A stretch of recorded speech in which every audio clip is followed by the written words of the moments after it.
అశ్వ సంవత్సరంలో కైలాస యాత్ర Shri Gayatri tours and travels 8977349696. Kurnool జిల్లాలో తీవ్ర విషాదం నెలకొంది.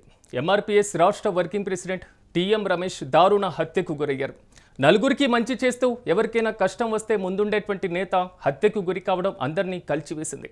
ఆపదలో ఉన్నవారికి అండగా నిలుస్తూ అన్యాయం జరిగిన చోట న్యాయం కోసం పోరాటం చేస్తూ వచ్చినటువంటి రమేష్ ఇప్పుడు అదే సహాయం చివరికి ఆయన ప్రాణాలను తీసిందంటూ కుటుంబ సభ్యులు వాపోతున్నారు. గ్రామంలో వివాదాలు, కక్షలు, హెచ్చరికల మధ్య కూడా వెనుకడుగు వేయని రమేష్ పైన పథకం ప్రకారం దాడి జరిగిందా? ట్రాక్టర్తో ఢీకొట్టి దాడి చేసినటువంటి ఈ ఘటన వెనుక అసలు ఎవరున్నారు? ఇప్పటికే పలువురిని అరెస్టు చేసినటువంటి పోలీసులు పూర్తి కుట్రను బయటపెడతారా? సేవా దృక్పథంతో ముందుండేటువంటి సాగిన నాయకుడి హత్య ఇప్పుడు జిల్లాలో ఉద్రిక్త పరిస్థితులకు దారితీస్తున్న వైనపై మరింత సమాచారం మా ప్రతినిధి మల్లికార్జున అందిస్తారు. కర్నూలు జిల్లా తొగ్గలి మండలం బొందిమడుగుల గ్రామంలో ఎంఆర్పీఎస్ఎస్ రాష్ట్ర వర్కింగ్ ప్రెసిడెంట్ టీఎం రమేష్ దారుణ హత్యకు గురయ్యారు. ఈ హత్యతో ఒక్కసారిగా గ్రామం ఉలిక్కి పడిందని చెప్పవచ్చు. అసలు టీఎం రమేష్ని హత్య ఎందుకు చేశారు, చేయడానికి గల కారణాలేంటో ఇవాల్టి గ్రౌండ్ రిపోర్ట్లో తెలుసుకునే ప్రయత్నం చేద్దాం. కర్నూలు జిల్లా తుగ్గలి మండలం బొందిమడుగుల గ్రామంలో టీఎం రమేష్ అనే ఎంఆర్పీఎస్ఎస్ రాష్ట్ర వర్కింగ్ ప్రెసిడెంట్ అత్యంత దారుణ హత్యకు గురయ్యారని చెప్పవచ్చు. ప్రస్తుతం మనం టీఎం రమేష్ ఇంటి దగ్గర ఉన్నాం. ఇక్కడ కుటుంబ సభ్యులు ఉన్నారు, వారితో మాట్లాడే ప్రయత్నం చేద్దాం. చెప్పండి, ఆ రోజు సంఘటన ఏ విధంగా జరిగింది, ఎవరు ఈ హత్య చేశారు? మా ఊరు ముస్లిం సేవలు సాయిబుల్లో పేరోళ్ళు ఉంటారని వాళ్ళే ప్రతిదానికి అడ్డం ఉన్నాడు. మా బాబుని ప్రతి విషయంలో ఏ పంచాయతీ చేసినా కానీ వాళ్ళకి అడ్డం అవుతున్నాడని మన ఆయన కుట్ర పని. ఇంకా మొన్ననే ఒక 10 రోజుల ముందర ఒక ఆడబిడ్డది న్యాయం జరిగింటే వాళ్ళకి అండగా నిలిచి న్యాయం చేయడం జరిగింది. న్యాయం చేసిన తర్వాత ప్రతి విషయానికి మనకు అడ్డం అవుతున్నాడని వాళ్ళు పథకం వేసుకొని ప్లాన్ ప్రకారం రోజు నుంచర్ల దావకి వాకింగ్ పోయేవాడు. పోతుంటే వాళ్ళు పథకం వేసుకొని అది రోడ్లకు కావలి వేసుకొని పోయి ట్రాక్టర్తో గుద్దించి కింద పడినాక ఒక బుందలో పడినాడు. కింద పడినాక రాళ్ళు తీసుకొని కొట్టి పారిపోయినారు. పారిపోయిన తర్వాత మేము మాకు వేరే వాళ్ళు ఫోన్ చేసి చెప్పినారు, ఇట్లా మీ పిల్లోడు పడినాడు అంటే మేము తొందరగా పోయినాము. పోయి చూస్తే ఏం జరిగిందని మా వాడిని అడిగితే ఇట్లా పీరోళ్ళు కొట్టి 11 మంది కొట్టి వెళ్ళిపోయినారు అని చెప్పినాడు. చెప్తే ఇంకా అప్పుడు చేసేది ఏం లేక మా ఊరు నుండి ఒక కారు పిలిపించుకొని ఈ హత్య కంటే ముందు ఇట్లా గొడవలు జరుగుతున్నాయి, నాకు ఇట్లా ప్రాణహాని ఉంది అని కానీ, లేకపోతే గొడవల వల్ల ఇబ్బంది ఉందని కానీ ఎప్పుడైనా మీతో చెప్పడం జరిగిందా? మాతో అయితే ఎప్పుడేం చెప్పలేదు. అట్లా ఎక్కడైనా మా ఊడేమో న్యాయం చేసేవాడు కదా, ఏదైనా ఉన్నా న్యాయం ప్రకారమే పోయేది. ఒక పోలీసు వాళ్ళని అడిగినా, డిఎస్పీ ఎవరిని అడిగినా అతను కరెక్ట్గా ఉంటేనే వస్తాడనేది డిపార్ట్మెంట్లో పేరు. ఇంకా అట్లే ఎక్కడైతే నాకేం ఇబ్బంది లేదు, నానేం తప్పు చేసినానని ఏ మాట మాట్లాడుతున్నప్పుడైనా కానీ ఇంకా అట్లా ఓ నాయనకి ఏం తప్పు కనపడింది ఏం లేదు చెప్తే ఇంకేం చేసేది లేక ఒక ఉన్నాం అంతే. మనతో పాటు టీఎం రమేష్ ఒక సతీమణి ఉన్నారు, ఆమెతో మాట్లాడే ప్రయత్నం చేద్దాం. చెప్పండి అంటే ఈ హత్య కంటే ముందు మీతో ఏమన్నా మీ అన్న మాట్లాడడం జరిగిందా? ఎవరు ఈ పని చేసింటారని మీకు అనుమానం ఉంది? మాకైతే ఈ విషయాలు మాకేం తెలియదన్నా. మేము మామూలుగా ఆయన ఎవరికైనా కానీ న్యాయమే చేసినాడు. మొన్న ఒక 10-15 రోజుల కిందట ఒక అమ్మాయికి బోయల కుటుంబానికి చెందిన ఆమె ఇట్లా అక్రమ సంబంధం ఉంది లాలు అనే అబ్బాయితోన అని అంటే ఆ బోయల అయిపోయి వచ్చి మా ఆయన అడిగినాడు, ఇట్లా జరిగిందన్న, ఇట్లా నువ్వే న్యాయం చేయాలా, న్యాయంగా ఉంటేనే చేస్తావు కదా, అందరూ అదే అంటున్నారు, పోలీసు వాళ్ళు కానీ వేరే వాళ్ళు కానీ ఊర్లో కానీ అదే అంటున్నారు, మరి న్యాయం ఎట్లైనా న్యాయం చేయండి అంటే అప్పటికైనా పట్టించుకోలేదు ఆయన. ఎందుకులే మనకి వాళ్ళకి అప్పటికే సరిపోదు కదా, వద్దులే అని ఊకనే ఉండే. మళ్ళీ తర్వాత మళ్ళీ వచ్చి కాళ్ళ వెళ్ళబడి ఎట్లైనా కానీ రా అని అడిగితే ఇంకా సరేలే అని పోయినాడు. పోయి వాళ్ళని జైలుకి పంపించినాడు. ఆ పిల్లోడిని పంపించిన తర్వాత ఈ అమ్మాయికి జరిగిన విషయం ఇంకా చాలా మందికి కానీ జరిగింది. అట్లనే అక్రమ సంబంధంలోనే ఉన్నాడు వాడైతే. ఇంకా అవన్నీ పట్టించుకోకుండా నా భార్యకి జరిగింది కదా ఎట్లైనా కానీ రా అంటే పోయినాడు, జైలుకి వేయించినాడు. వేయించిన తర్వాత మేమైతే ఇంత కుట్ర పెట్టుకుంటారని మేమైతే అనుకోలేదు. ఆయన అయితే అందరికైతే న్యాయంగా ఉన్నాడు, చేసినాడు. కానీ ఇట్లా అక్రమంగా చేసిన తర్వాత నా భర్త న్యాయం చేస్తే ఇట్లా అన్యాయంగా చేస్తారని మేము అనుకోలేదన్నా. ఆ రోజు వాకింగ్ పోయినా కానీ మామూలుగా 3-4 ఏళ్ళే మా భర్త అట్లా వాకింగ్ పోబట్టి ఎవరైనా శత్రు చేసి ఉంటేనే కదా అన్న పోకోకుండా ఉండేది. ఆయనకి ఎవరు లేరు కదా, మాకు ఎవరు ఇంత అన్యాయంగా అయితే నేనేం చేయలే, న్యాయంగా పోయినాను కాబట్టి నాకేం జరగదని ఆయన అంటుండే. అట్లా పోయినాడు వాడు. బయలు నుంచి ఇంటికి వచ్చిన ఒక 20 రోజులకి ఇట్లా జరిగింది.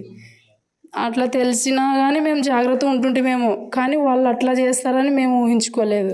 ఇప్పుడు ఒక సమస్య ముందుకు మన దగ్గరికి వచ్చినప్పుడు, ఒక వ్యక్తిని మనం జైలుకి పంపించినప్పుడు ఎలాంటి ఒక సమస్య వస్తుందని చెప్పి ఎప్పుడు మీరు మీ ఆయనకు చెప్పలేదమ్మా? నేను చెప్పలేదన్నా, నేను చెప్పలే. ఆయన కానీ ఏదన్నా న్యాయంగా ఉంటేనే చేస్తా, అన్యాయమైన విషయాలైతే నేను ఎప్పుడు పోను కదా అని నాతో చెప్తుండే. ఆయనకు తెలిసిన విధంగా నేను ఆయనకు చెప్పను కానీ చెప్తుండే. మామూలుగా అంటే బయటకు పోతావంటే వద్దులే పోవద్దులే, ఈడే చేసుకో, ఇంటి పైనే చేసుకో అని ఊకే మామూలు మాట్లాడుతుంటే, కానీ ఇంత జరుగుతుందని మేము అనుకోలేదన్నా. మామూలుగా ఇంకా ఎవరికైనా కానీ న్యాయం ఉంటే చేస్తా. ఒకవేళకి వాళ్ళకి అన్యాయం జరిగిందంటే కానీ ఎదిరించి నేను పోరాటం చేస్తాను, కానీ నేను ఒకరికైతే అన్యాయం చేయను కదా, నీకు తెలుసు కదా అంటుండే. నాకు తెలుసు అని నేను కానీ ఏం పెద్దగా మేము పట్టించుకుంటలేదు. ఎవరికైతే న్యాయంగానే పోయినాడు ఆయన, వీళ్ళ కుటుంబానికి మాత్రమే అన్యాయం జరిగిందేమో. ఆ విషయం మాకు తెలియదన్న ఇట్లా జరుగుతుందని. బాగుంటాడని అనుకున్నా నేను, మామూలు గాయాలైనా మేము బతికించుకుంటాం కదా అనుకున్నా, కానీ ఇట్లా జరుగుతుంది అనుకోలే. కానీ నాకు ఎట్లా జరిగిందో వాళ్ళ కుటుంబాలకు కానీ వాళ్ళ ఆడవాళ్ళకి కానీ అట్లాగే జరగాల. న్యాయంగా పోయినాడు కదా ఆయన, అన్యాయంగా అయితే చేయలే ఏదైనా, మరి న్యాయంగా జరగాల ఏదైనా. వాళ్ళు కానీ అంటున్నారంట జైల్లో ఉండి మేమేం 40 రోజుల లోపల వస్తాము, బెయిల్ నుంచి వస్తాము, వచ్చిన మమ్మల్ని ఎవరేం చేస్తారు, మేము ఊర్లో తిరుగుతాము అని అంటున్నారంట. కానీ వాళ్ళు వచ్చినా వెంటనే మళ్ళా పోవాలా, జీవిత ఖైదు చేయాలా, ఊరి శిక్ష పడాలా. అట్లయితేనే నా భర్త ఆత్మశాంతి కలుగుతుంది. నేను కూడా ధైర్యంగా ఉంటే నా పిల్లల్ని నేను బతికించుకుంటా. అదొకటి న్యాయం చేయండి అన్న మార్కి. వాళ్ళైతే ఊర్లో ఉండకూడదు, వాళ్ళ ఆడవాళ్ళు కానీ వాళ్ళ చేనులు కానీ ఇండ్లు కానీ మేము చూస్తే అది పాడుపడిపోయిన ఇండ్ల లెక్కనే కనపడాలా. వాళ్ళ ఇంట్లో ఎవరే కానీ ఉండకూడదు, ఉంటే కానీ మా బాధలు దండిగా ఉంటాయి. ఆ న్యాయం చేయాలని. టీఎం రమేష్ ఉన్నది పొలిటికల్గా ఎవరితోనన్నా సన్నిహితంగా ఉండేవారు? ఇప్పటి వరకు ఎవరన్నా లీడర్లు వచ్చి మేము పరామర్శించడం అట్లా జరిగిందా? ఇంతవరకు అయితే ఎవరు రాలేదన్న. మొన్న కమిషనర్ వచ్చిన తర్వాతనే, ఆయన వచ్చిన రోజే అందరూ అధికారులు వచ్చినారు, పోలీసు వాళ్ళు వచ్చినారు, అందరూ వచ్చినారు. కానీ మా దళిత సంఘాలు వాళ్ళు తప్పనిస్తే ఇంతవరకు అయితే నాయకులు ఎవరు రాలేదు. నాయకులకు కానీ అందరికీ మంచిగా చేసినాడు మా ఆయన. ఎవరికైతే ఎదురైతే లేడు ఆయన, అందరికీ సానుకూలంగా ఉన్నాడు, అందరితో బాగున్నాడు. పోలీసు వాళ్ళకి కానీ ఎమ్మెల్యేలకు కానీ ఎవరికైనా కానీ ఒక ఆఫీసర్లకు కానీ న్యాయంగా ఉన్నాడు ఆయన. కానీ ఇంతవరకు అయితే ఎవరు రాలే, ఆ రోజు వచ్చిన వాళ్ళు తప్పలే. కేవలం ఒక అమ్మాయి విషయంలోనే ఇట్లా ఈ విధంగా జరిగిందా, లేకపోతే అంతకంటే ముందు ఇంకేమైనా సంఘటన జరిగిందా? అసలు అంతకుముందు ఏం జరగలేదు. ఈ విషయం మాత్రమే ఆ అమ్మాయికి ఇట్లా న్యాయం చేసినాడు, వాళ్ళు బయటకు వచ్చిన తర్వాతనే ఈ విషయం జరిగింది. లేకపోతే ఒక మహిళకు సంబంధించిన స్థలాన్ని వాళ్ళు ఆక్రమిస్తే ఆ స్థలం కూడా టీఎం రమేష్ గారి దగ్గర నుండి ఇప్పించారని విన్నాము. అది కూడా మనసులో పెట్టుకునే విధంగా జరిగిందనేది ఒక ఆరోపణ. అది నిజమంటారా? నిజమే, అది న్యాయంగా చేసినాడు కదా దాన్ని. కానీ ఆ విషయంలోనైతే అంత పెద్ద పట్టించుకోలేదు ఆ స్థలం గురించి. ఈ విషయం అక్రమంగా పోయినాడు కదా, ఇంతమంది పిల్లలకి అన్యాయం చేస్తాడు, ఎంతమంది ఆడపిల్లల్ని ఆక్రమించుకుంటాడు వాడు. సరే అవన్నీ వద్దు, మా భార్య జరిగింది కదా, నా భార్య ముఖం చూడు, నా ముఖం చూడని ఆయన వచ్చి బ్రతిమలాడితేనే ఇట్లా చేసినాడు. కానీ ఆయన లేకపోతే ఎవరికన్నా ఎట్లన్నా పోనీ మనకేం అవసరం లేని మేము ఊకనే ఉంటుంది. ఆయన ఇట్లా ఈ విషయంలో అట్లా జరిగింది. నా స్థలం గురించి కానీ అది కూడా న్యాయమే చేసినాడు. కానీ వాళ్ళే అన్యాయస్తులు. న్యాయం చేస్తే ఇట్లా జరుగుతుందని మాకు ఇప్పుడు తెలుస్తుంది. అంటే ఆయన అంత నీతి నిజాయితీగా ఉన్నదానికే ఇట్లా పొట్టను పెట్టుకున్నారా అంటే, నా భర్త కానీ అన్యాయంగా పోయి ఉంటే బాగున్నా అని ఇప్పుడు నాకు అనిపిస్తుంది. చివరికి జిల్లా కలెక్టర్ కానీ ఎస్పీ కానీ ఎవరన్నా వచ్చి పరామర్శించి సంఘటన ఏ విధంగా జరిగిందని మాట్లాడడం జరిగిందా?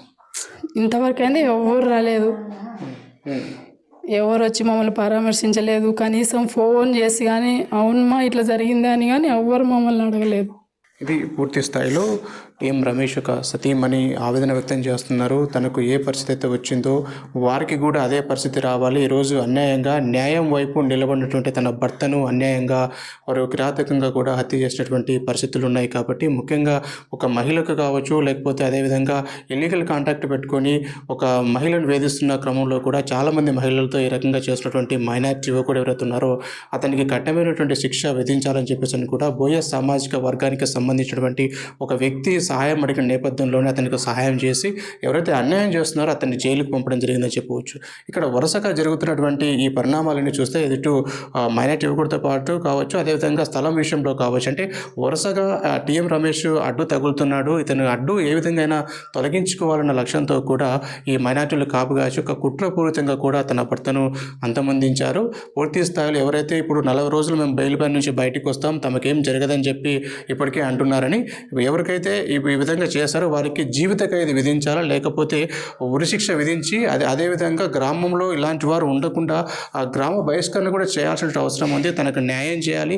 సంఘటన జరిగి వారం రోజులు అవుతున్నప్పటికీ కూడా ఇప్పటి వరకు కూడా జిల్లా కలెక్టర్ కావచ్చు, జిల్లా ఎస్పీ కావచ్చు, ఎవరు కూడా ఈ ప్రాంతానికి వెళ్ళలేదు. ఎస్సీ కమిషన్ చైర్మన్ తప్పనిచ్చి ఎవరు కూడా ఈ ప్రాంతానికి వచ్చేటువంటి పరిస్థితి లేదు. న్యాయం వైపు నిలబడితే ఈరోజు ఒక మనిషిని కోల్పోవాల్సినటువంటి పరిస్థితి మాకు వచ్చింది. కాబట్టి మాకు ఖచ్చితంగా న్యాయం జరగాల. నా పిల్లల భవిష్యత్తు ఏంటి ఈరోజు అని చెప్పేసి అని కూడా ఎవరైతే టీఎం రమేష్ సతీమణి ప్రశ్నిస్తున్నారు. ఏది ఏమైనప్పటికీ కూడా వారికి ఉరిశిక్ష పడే విధంగా కూడా ఆ పోలీస్ అధికారులు చర్యలు తీసుకోవాలని చెప్పేసి అని కూడా ఆమె డిమాండ్ చేస్తున్నారు.